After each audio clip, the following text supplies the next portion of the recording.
First things first, I want to thank everybody coming out and supporting. This is the first edition of my web series, Posting Up with BBallDreams. My first guest is a young man that I've been following since his freshman year of high school. Introduce yourself, young king. My name is JaVary Christmas, and I'm a senior at University of Idaho. All right, let's do it. Where you grew up at? For people that don't know. I'm from the north side of Portland, St. John's area. So, already. What elementary school you went to? I went to a couple elementary schools. I went to a school called Clarendon. I moved to a school called Astor, and then I finished like my little K through 8th at a place called. Well, I went to Holy Redeemer, then I finished at Astor, so I was moving everywhere. You know, it was a lot going on back then. Did you play any other sports besides basketball? Yeah, I was a baseball player. I was really. Oh, I didn't know that.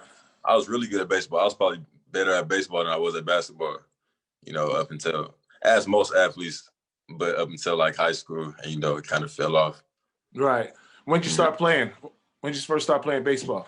Baseball when I was a kid, probably before I started playing basketball. Probably like when I was a baby. My pops was a baseball player, so. When did you first started playing basketball? I mean, like every other kid, I was playing when I was super young. I think I really started taking it serious around like 3rd, 4th, 5th grade. So who inspired you back then when you was in 3rd and 4th grade to play? Was there anybody you looked up to, or you just picked up the ball? Yeah, I just picked up the ball, really. Like my brother, you know, we was playing a lot. I didn't really have any role models coming up when it comes to basketball alone, you know. So I think I just knew I was good at it, so I knew it was a way I could make it out of where I was at. So that's what inspired me at the end of the day. Got you. So let's fast forward. So you start playing, you know, just start playing for fun, you know, in 3rd and 4th grade. So middle school, what middle school did you end up going to? Well, I went to Holy Redeemer. Holy Redeemer, okay. Yeah, right over there in Vancouver. And then I think my 8th grade year, like in the 8th grade year, I transferred over. But I never played for like a middle school team. I was playing AU during that time. I was playing for a team called it's ML20, but it used to be called All in One. All in One, yep. Yeah, that was my team, man. Obviously, you chose De La Salle North Catholic for your high school. What was it about De La Salle that you felt like you had to go there? It was close to home. You know, my brother was there at the time. He was a senior. And it was just like, I knew a couple people that went there, and I didn't want to go to Roosevelt just for basketball, because all my homies was going there. So I was like, I'm going to go to De La Salle. You know, so. So your brother was there. So that was kind of your connect right there. You were like, my brother was there. Let's go there. Okay, so you get De La Salle. How tall were you? I was 5'1". I know what I think, because I know when you was a freshman. So how tall were you? I was about 5'1", 5'2". 5'1", 5'2". So 5'1", 5'2". So you go out. According to me, I was 5'1", 5'2". You know, when you go to the doctors, it's kind of smaller, but I was smaller. We'll stick with those numbers right there. Yeah. So all right. So you show up to De La Salle your freshman year. You're 5'1", 5'2". All right. So you go try out for the team. Your brother's a senior, right? Because you guys are 4 years apart. Yep. Your brother's a senior. You go out to tryouts. How did that go for you? And what team did you land on? Went good, but I mean, you know, I landed on JV just off it was a lot of factors to that though. A lot of people don't know, you know, having such great coaches like Coach Broadus that we go probably get into it later. But I landed on JV. I was a JV player my freshman year. I can say that because I coached against you all 4 years. There's quite a bit of seniors when you first walked in. All right, so freshman year you played JV. How did you do? How did you build your confidence up to continue to keep playing? I mean, I was good. You know, I was dropping the same numbers, but it was more of a mental thing with me that why I wasn't on varsity. You know, like I was going heads up with dudes like Larry and stuff as a freshman. So like like I said, it was more of an attitude thing, just that high school ball that I needed to kind of get in tune with that I wasn't aware of. You know, just getting in my own head, having that attitude. That's what kind of shaded me away from playing varsity. So, but I was good though. I wasn't. You know, I was still a good player. You were solid. You know, when you mentioned Larry and Mike, those are 2 All-State guards. And, you know, I could say going against them as a freshman and watching guys like Vishal go against them when he was younger, you learn real quick. There's levels to it. So that was kind of good that you went through that. So sophomore year come. These guys graduate, right? No. So my freshman year, my brother and them was seniors. Larry and them was juniors. So Larry, Mike, we had juniors. So my sophomore year was when they were seniors. Mm-hmm. Yeah. Did you make varsity then? Yeah, I was on varsity my sophomore year. And how tall were you? I was still about 5'3", 5'4". Yeah, I was small, man.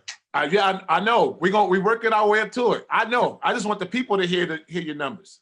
So sophomore year is about 5'2". I'm gonna give you 5'2.5", right? Yeah. So I'm gonna give you 5'2.5". About a half an inch go to sophomore year. So sophomore year, it's you, Mike, Larry. Who else was on that team? We had Calvin Curry. Because he got the league player of the year, I believe, that year. No, the next year after that, he got that. So he got it that day. Okay. Calvin was a junior. Mm-hmm. We had Darion. I don't know if you remember Darion. I do. Yeah. Ajiquan, you remember him? Mm-hmm. Just a couple other people I can't even. Meritu was a sophomore on that team. Meritu was definitely sophomore. Okay, so got the varsity sophomore year. How did that season work out for you? Your first year playing varsity. Was you nervous? Not at all, but it was definitely an eye-opening experience. You know, just like I said, mentally, it all goes back to the mental with me. I think, and just the attitude adjustments that I had to go against. You know, it was taking that role behind Larry and them. Y'all always been the man on my team, so it was like just playing my role and just doing it to my highest ability. Mm-hmm. And I wasn't nervous. I think I didn't really have too much pressure on me. You know, it wasn't my team yet, so. Right, and that year you guys finished second. Yeah. Second, right? Second in state. Against Valley Catholic, who had sensational players. The one kid went to UFP. Gabe Taylor, yeah. Gabe Taylor, and then the guard was tough. Jerry, yeah. Jerry Gray. Like they were stacked. And then they had another guard that went somewhere, Christians. I can't think of his first name right now, but that was a talented Valley Catholic. Yeah. So sophomore year, you know, you play, again, you got some senior leaderships, and you and Moretu are coming in, young guards, and, you know, you start gaining more. To me, it looked like, because I coached against you, it looked like you gained a little bit more confidence heading into your junior year. Okay. Oh yeah, sure. So now your junior year, how tall were you? Now you're starting to creep up there. I hit a little growth. I think I was like 5'8". 5'8". So now you're like 5'8". So now you put on like 5 to 6 inches in one summer. All right. So now your junior year, those guys are gone. Now it's you, Moretu, and a couple other guys. Tell us what your thoughts going into it. What were you doing that sophomore summer to get yourself prepared for a big junior year? I was just playing. I think I got a lot of reps in. Of course, they're not the reps I'm getting at this level or none, but I just got a lot of reps. Open gyms, you know, playing with guys that are supposed to be higher level than me. Mm-hmm. That builds confidence in itself, being at the 3A level, you know. So I was just playing a lot, you know, getting in tune with my coach, seeing what he wants, what he needs from me. Did you play AAU in high school? Yeah, man, I was on the C team. Mm-hmm. Mark my word, I was on the C team of all in one, third team, you know. So got you. I played for all in one though. That was my junior year. Going into my junior year, I was on the C team for all in one. All in one. So you're on the C team for all in one. All right. So you're playing. You come in. You play with them. Had a great summer. Yeah. Coming into your junior year, what's your mindset? If you can remember a little bit, coming into your junior year, after you just finished second in league to Valley Catholic and then second in state to Valley Catholic, what was the team mindset? It was to beat Valley Catholic, you know, as it should have been. But I think so that year they left our league right that year. So after that, you know, we was the top dogs, and it was just kind of just going there and keep this status. I think we were the top dogs. No, I'm just laughing because I was in that league and you guys were the top dogs. Yeah, you know, so it was just keep that status, man, and play at my highest level, you know. Mm-hmm. Okay, so that aspirations of playing college at that point, so this is when it started clicking for you, right? That junior year, this is actually when we started having conversations. because you felt like you wanted to play some college basketball. Like I felt like that junior year is when you like really started taking it serious. I think end of junior year is when I really, really started taking it serious. But we definitely probably had conversations. Like I remember a lot of times, even my sophomore year though, coming into Catlin, right, and talking to you on the sidelines and stuff. So yeah. Okay, so your junior year, did you make all? You guys won the league title, Yep. of course. I can't remember where you guys finished in state that year, but you guys made the Coos Bay. I know that. Yeah, we finished fourth though. We lost our first game. Right. Okay, so you finished fourth. I think you're like second team all league. Again, this is Oregon. All league. First team is a junior. Uh-huh. Okay, first team all league is a junior. And remember, this is Oregon 3A basketball. You finished that year, fourth in state, league title. Now you're going to your junior summer year. Like this is your last summer. What did you do this summer? Did you still play all in one, or did you start working out on your own? Yeah, I didn't play any AU ball after that. It was just working on my own, going to the gym, getting those reps in. And, at this point, like in my life though, I really wasn't too focused on that basketball, like as crazy as it seems, like the future of basketball for me, So I was of course going to the gym when I could and going to open runs, but it was kind of like here and there, it wasn't the main focus of my summers, so. Gotcha. In the All-Star game that year, my junior summer, going into senior year with the Spread the Love thing. So yes. That kind of turned it up. So now you're going into your senior year. How tall were you? You're getting a little taller. Yeah, I think I was 5'11", 6 foot, something like that. Yep, 5'11", 6 foot. I agree. Mm-hmm. What was the mindset going into your senior year? I was trying to get player of the year. I mean, keep it 100, trying to get player of the year, trying to get a state title. Yeah. You talk about that a lot. Yeah, I was trying to get a state title. So it was like, we've been here times, we haven't got one. So, and at the time, Dayton had one the year before my junior year. I think Dayton had one. So we was like, we got to come for Dayton. That's all we was really thinking about. Gotcha. So junior summer goes by, now we walk to the senior year, your focus is beating Dayton. All right, fast forward a little bit, you win the league title, have a great year. And to me, you get the Coos Bay, and I believe it was the second game, because I never make the first game. The second game was against Dayton. It was you versus Zach Bernard's. It was like to be honest, if you let me tell it, that year, that game is still probably the biggest show I've seen in Coos Bay. Because we knew how bad you wanted it, and so did Dayton, right? Paces, it was almost a sellout. Yeah. Sellout crowd.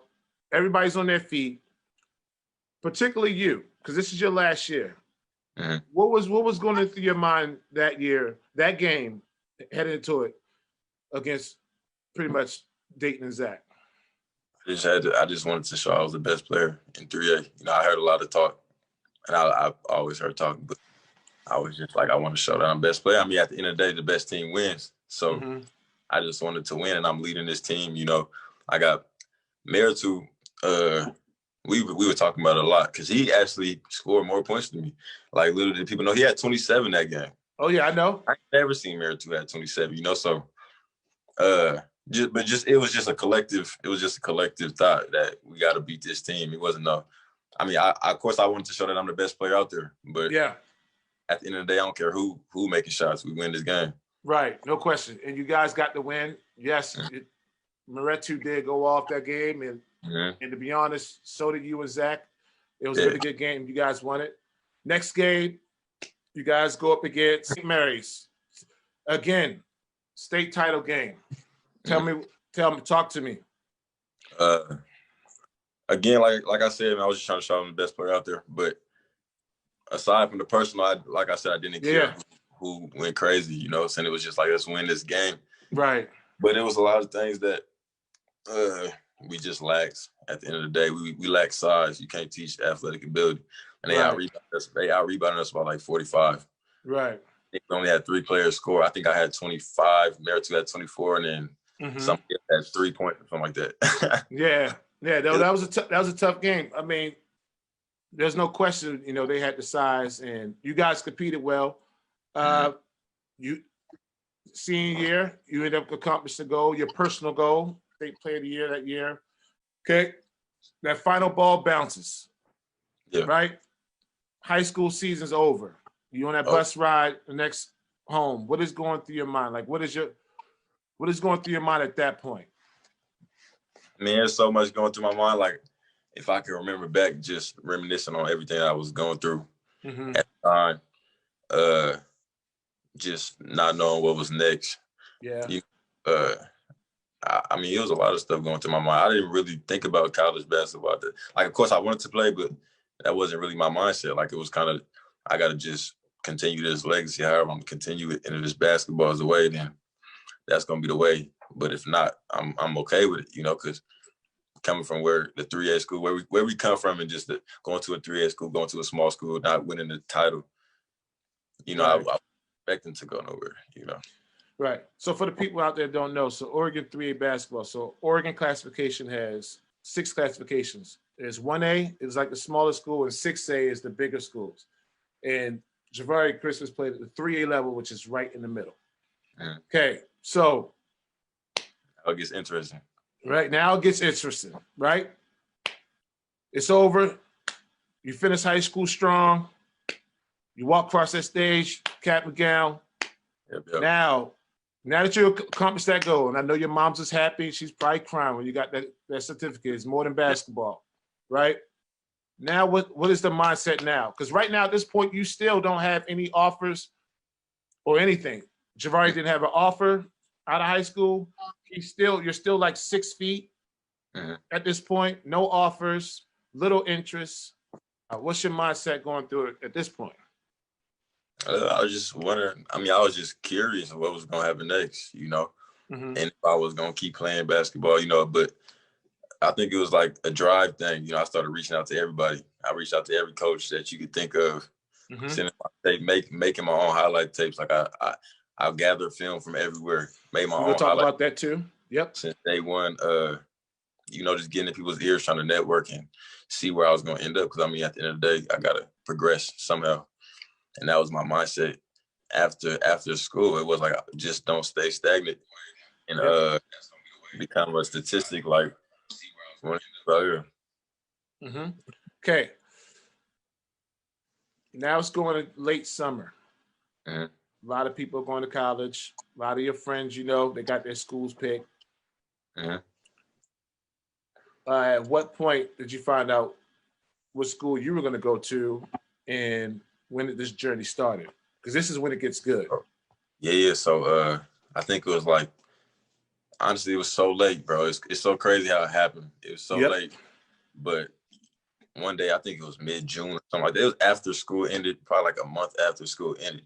And I just get a letter in the mail from Oregon. And I'm like, okay, let me open this, probably some crazy type of letter, you know. And it just said I had a full ride scholarship, 4 years paid for, to go to Oregon, like academically, you know. So, and I was like, I don't got no offers. So I don't even, like at the time, I didn't have PCC or nothing. I didn't have anything.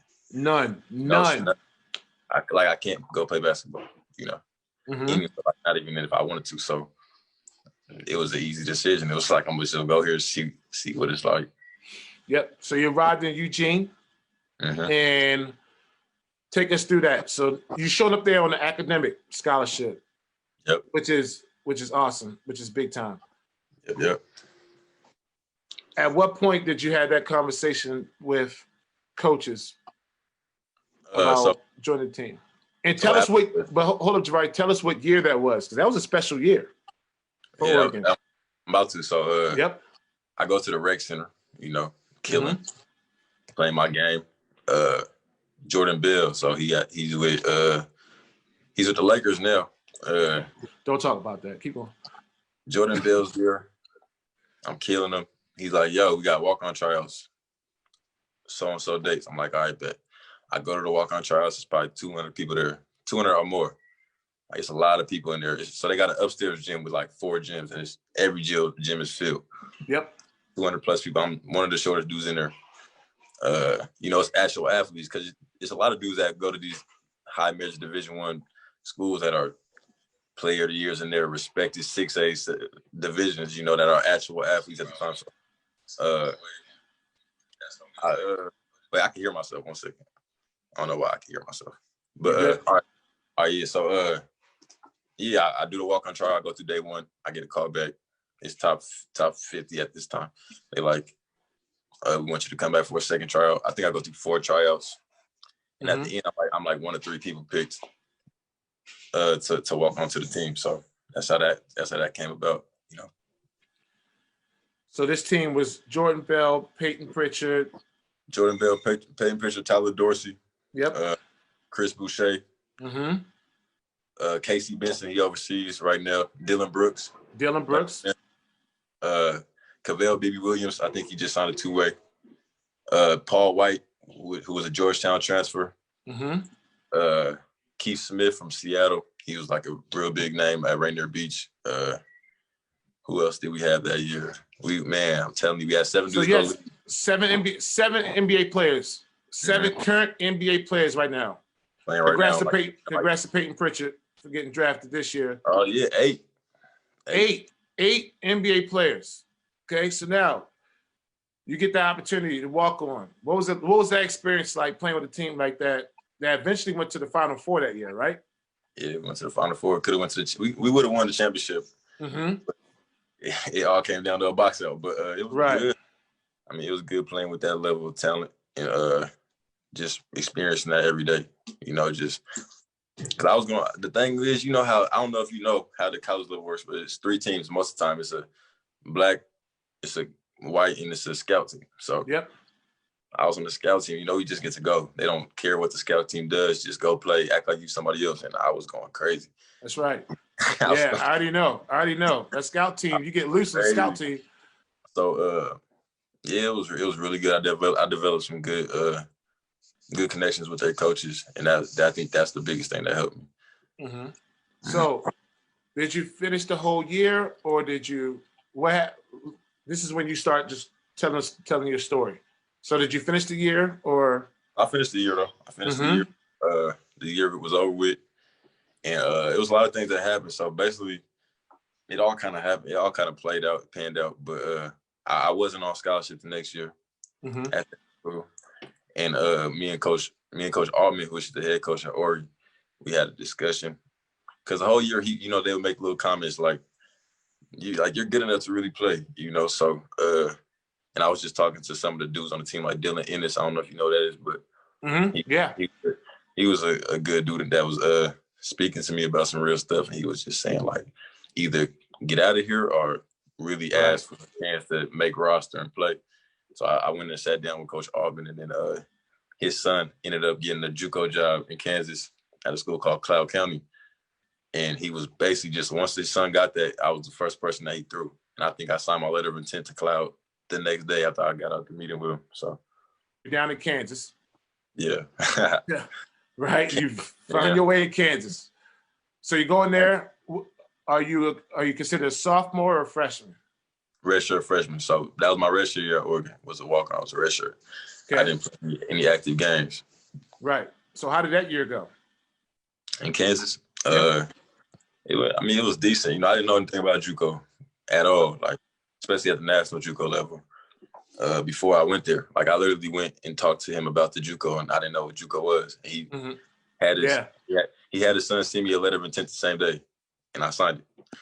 You know, so it went all right though. Like, from a personal standpoint, I think I had a really good year. That was like development year. I kind of, found my game at the college level and got to showcase my game. You know, it wasn't as structured as anywhere else that I would have went, because Kansas is one of like the superior leagues and when it comes to national JUCO ball.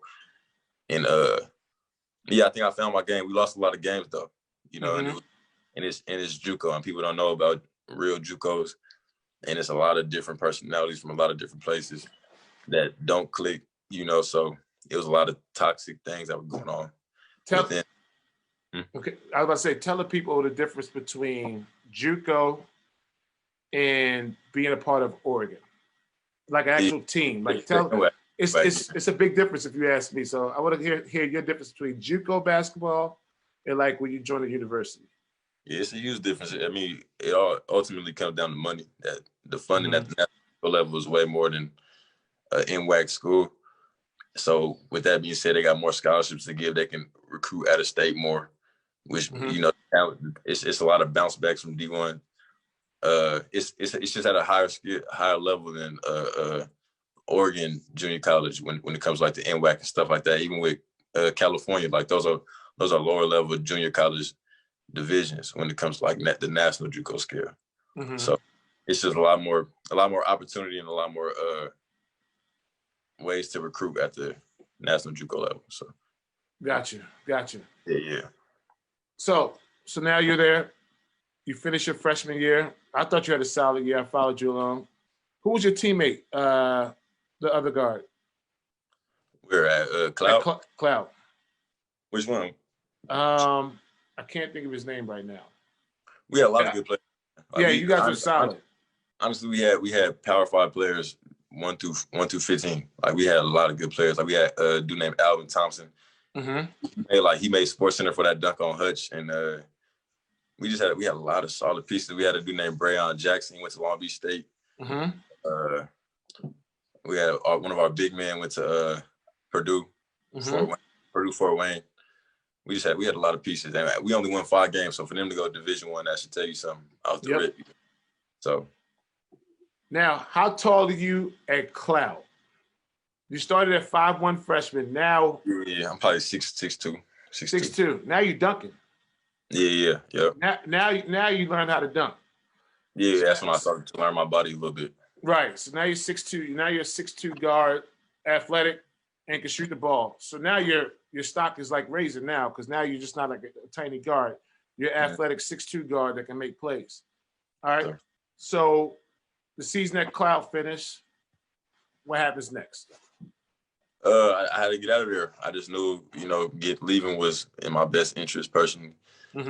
Of course, the coach wanted me to come back, but I just, and I put my ability to the test again.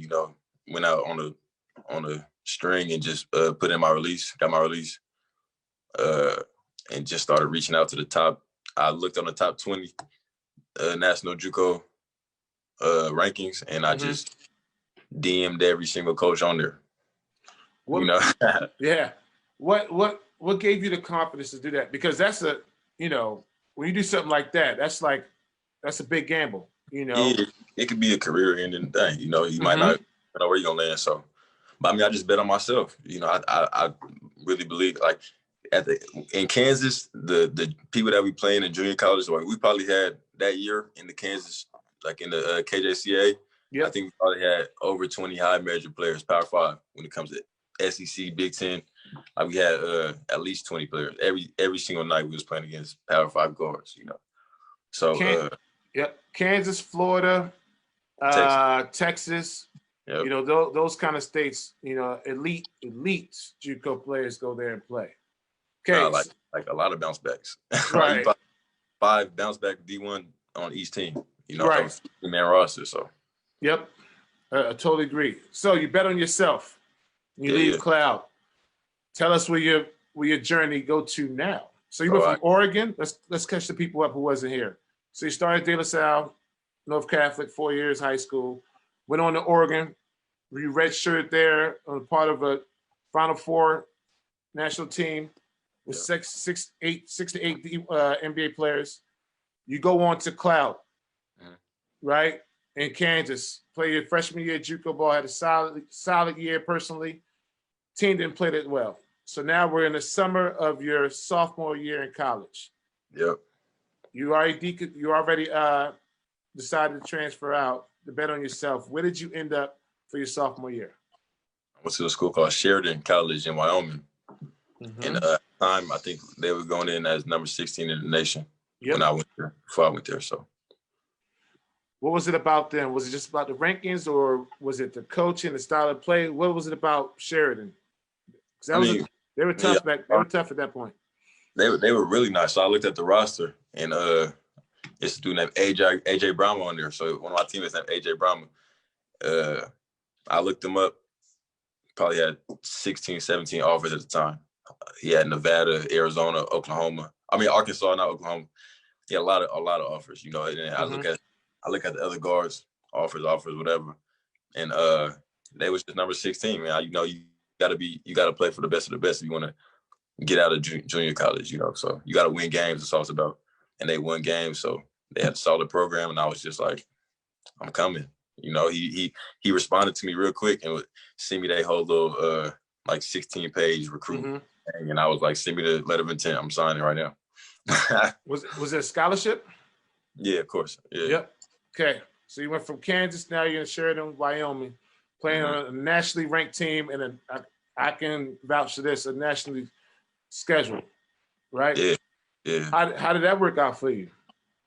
I think that was like my turning point year. Now you're about 6. Now you're like 6'4" now. 6'4", yep. That was my turning point year. Like I fit right in the offense. I played my part. I was a sixth man. Like if you look at going by stats, I think I was like the top 6 men that you could think of. I averaged like more than 2 players that was starting, you know. So, and I was really efficient with what I was doing, like my approach to the game, and I was kind of learning the game, learning how the politics of the game work, and you know, just I think that was my best year if I was to just from a basketball standpoint. Yeah. So you guys, you got to remind me, did you make it to Hutch that year? Yeah, but we got bounced the first game, you know. Right. First game on some, you know, we didn't play our best game, you know. Yeah. At this level, you can get hit if you don't play right, you know. At any point of time. So, okay. So you guys make it to Hutch. You know, you lose in the first round of the games. What now at this point, you're starting to get offers. Yeah. You're starting to get offers because freshman year you didn't get offers, right? Not at all. Yeah. So you went from, I just want to break it down again. Oregon, redshirt year, academic scholarship. Leave there, go to Cloud because you want to bet on yourself. Didn't get any scholarship, but you played solid for a struggling team. Yeah, then you bet on yourself again. Yeah, you double dip, man. You bet on yourself again and go to Sheridan, Wyoming, which is one of the top JUCO teams in the nation at that point. And you were the 6th man, not even a starter. You're a 6th man on this team. Okay. Play your role, man. Yep, play your role, exactly. You're 6th man on the team. About midway through, you get either a phone call or a letter with your first offer. Tell us about that and what was going through your mindset when you got it. Yeah, I got my first offer really early, like probably 3 games in. At the time, I was shooting like 40% from the 3, and I was averaging like 15. And I was, you know, I was like shooting like 60% from the field. So it was really, really early. They came out and see me in my JaVary. So my first offer ever was Chicago State, which is it's in a WAC. It's not a small school, but it's not a really good school. You know, when it comes to record wise. So we get into the D1s now. I really can't say they're not really good schools because it's so hard to win at this level. But yeah, it wasn't the school I was looking for personally. So, but that was my first offer. I got that offer, and then it just started rolling from there. You know, that's how it usually goes. What was going through your mind, like? Because again, you've been through the grind since you're freshman in high school, and you finally get that first offer. Yeah, like I called my mom. You called Moms? My mom immediately was crying on the phone. Yep. My mom immediately, man. It was like, I get another chance at this. Worst comes to worst, I get another chance at this, you know. And I finally made it. Like I'm a Division I player. I know I can do it, you know. So it was a very emotional call, even with the coach. Yeah. Like, you know, it was like I almost started crying on the phone with the coach. He's like, "What is you doing?" Like, right. You know, but yeah, it was crazy, man. Yeah, no, I was happy for you, man. I remember when I first saw it online, man. I think I even texted you ASAP, like, you did it, you know, because your journey is so different than a lot of people. Okay, so now you got to refocus. You get your first offer. You got to stay level-headed. You continue to play well. Then what happens with the offers? Yeah, I mean, they start coming in. You know, I think I ended up with like 15, 16, 17 offers, Division I offers. And it all came down to finding the best fit and, you know, just keep focusing on the season. Because, you know, like, to me, that's crazy. I got all these offers. Yeah. But the dudes around me are getting 30, 40, 50. Like, we had dudes with 40 offers. And I'm talking about high, like Nevada's and, you know, the big time schools. So it wasn't nothing to anybody else. So it was like, I just got to lock in, act like I've been here before, you know. Yeah. No, I hear you. Every day. I agree. I agree. Okay, so you finish your year in Sheridan, your sophomore year. You come home, you're a different man now. You know, you're coming home, and now it's on you. It's finally on you to make a decision. All right. So I remember the video. You know, if you look up JaVary Christmas on YouTube, he had tons of videos, but it was a couple of videos that was like really emotional. It was really cool to watch. And 3 schools really was Idaho and Washington and Texas Southern. Texas Southern. That's the other one. Texas Southern. Okay, tell me, what was it about Idaho? Because obviously that's where you're at right now. What was it about the Vandals that was the one for you? I mean, I think they had offered me really early too. Like, I remember them coming to the gym, not even looking for me. Though they was looking at one of my teammates. And that's how it goes. Yeah, that's how it goes. And they offered me immediately. Like, I remember like the practice that they offered me. Like, I was playing good, but I was like just playing my role, you know, and came to me like, come here. And I was like, I walked over to them. They offered me right away. It was just good. They were good people. And I think they were applying the most pressure at the end of the day. Like, I had all these offers and they was applying pressure, but they wasn't like, they was just tell me when you want to visit or this and third. Idaho was sending me, we got these dates, come right here, please come here. Like, you're our first priority. Every day they were sending me messages. You know, they were making me feel special. And that was the biggest reason. And just like the Idaho and Portland connection. It's a lot of dudes that came through Idaho from Portland. Victor Sanders, Steven Madison. Yep. My dog Gino was here at the time. Gino West, yes. Yeah, so it was just like, you know, it's a lot of guards that are like me that have had success here. So I'm, you know, at the time it's what appealed to me the most. Yeah, one thing that you know, I constantly go by is when I talk to young players now is it's not about, you got to listen for key words when you're being recruited. There's some schools that say they would like to have you be a part of the team. There's some schools that say that they want you, but then there's coaches that say, I need you. We need you to come here and do this, X, Y, and Z. It's when you hear that word need you, that's the kind of school you got to pay full attention to. And I think it's when you feel it and when they show you that they need you, you know, because a lot of coaches talk. But I didn't mean to cut you off, but a lot of coaches you're good. Go ahead. It's all about you. Go ahead. Go and talk. Go ahead. Yeah. I mean, that's just it. Like, a lot of coaches can recruit and they're very good recruiters, and they might say that they need you, but a lot of coaches might not need you. You know, so once they show you that they're interested in it, you know, actions speak way louder than words. Like, so if a school is recruiting you, you know, like they gotta bring that energy. Some schools, like I had schools that were recruiting me that wanted me to come on a visit that was like, can they fly me out of, it was little stuff, like, can they fly me out of Spokane? Or not Spokane, like an airport that was 2-3 hours away from where I was at.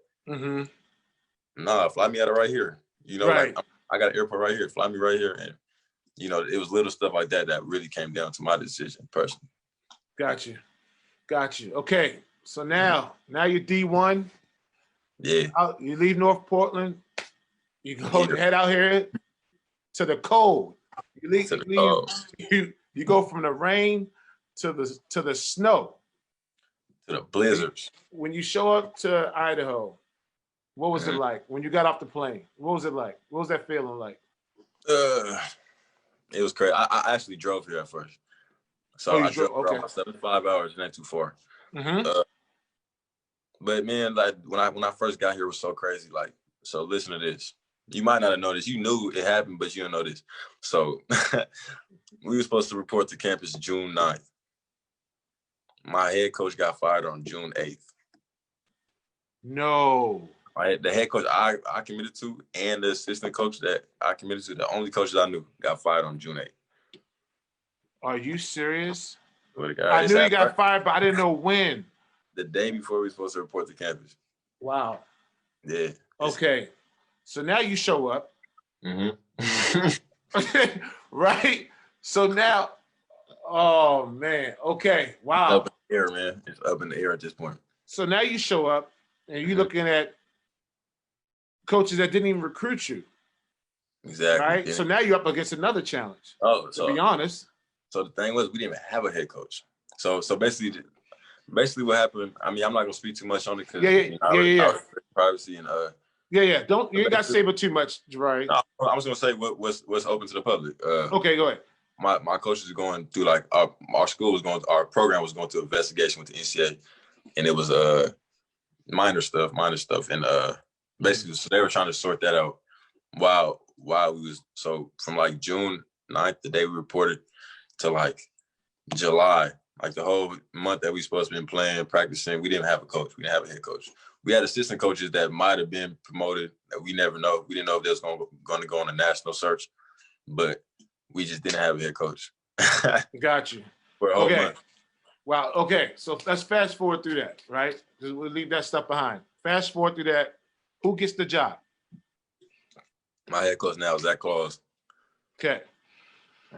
So how did that start out? You had a meeting with them? Yep. So they brought us in. They told us who our head coach is going to be, and we just hit the ground rolling, you know. Mm-hmm. Okay. What was it like the first year?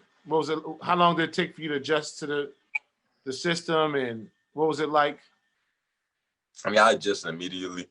I mean, I can say I adjusted, but I didn't buy all the way in. Right. So, but I definitely adjusted quick. And then, you know, I didn't really get too much time. I broke my foot like 5 games in. Yeah. The season. Yep. You know. So. Yeah, a lot of adversity. Right. Yeah. Yeah. I remember that. I didn't know it was that early. Yeah. So you're injured. Now what's the mindset? Because when you're a college basketball player and you get hurt, your mind can just take you anywhere. You know what I'm saying? Yeah, and a lot, man. And you're watching it, you could take it a lot of different ways. You could take it as like, I'm hurt and I'm watching other guys get minutes, or I'm minor setback for a stronger comeback. It could be that mindset. What got you through those dark times being injured? Yeah, man. I mean, I didn't view them as dark times. I hadn't been through so much in my life, just that adversity is nothing new, so broken foot out 6 to 10 weeks, I'm good, come back. I became the best teammate I could be. Yep. And I bought into that role as I buy into every role. So yeah, I mean, I just got through it. And with the help of family, friends, and the support system I got. Yep. Gotcha. Okay. So now you're here. Yeah. Right? Senior year. Right now, 48 hours. What's your mindset going into it now? Just do what I do best. Like, I think one thing I learned here at this school, specifically just at this level, one thing that's gonna hit you is that everybody that's playing basketball at this level has become player of the year before, or they average 25 points.